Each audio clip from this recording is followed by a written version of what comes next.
Cet homme a maudit les présidents américains. C'est l'une des affaires les plus mystérieuses des États-Unis appelée la malédiction de Tippecanoe. Cet homme, c'est Tecumseh. Tecumseh était un chef de la tribu des Shawnee, des natifs américains, célèbre pour sa rébellion contre les États-Unis entre 1810 et 1811, sans oublier sa participation à la guerre de 1812. Quand il a finalement été battu par les Américains, Tecumseh aurait jeté un sort à tous les chefs d'État américains en leur prédisant une mort tragique à chaque fois qu'une année se terminerait par zéro.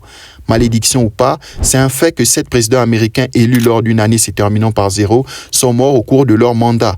3 sont morts de maladie, dont William Henry Harrison, élu en 1810, mort d'une pneumonie à seulement 31 jours de son mandat. Warren G. Harding, élu en 1920, est mort d'une attaque ou d'un empoisonnement selon les dires. Franklin Roosevelt, élu en 1940, est mort d'une hémorragie cérébrale. 4 ont été assassinés, dont Abraham Lincoln, élu en 1860, James Garfield, élu en 1880, Williams McKinley, élu en 1900, sans oublier John Fitzgerald Kennedy, élu en 1960.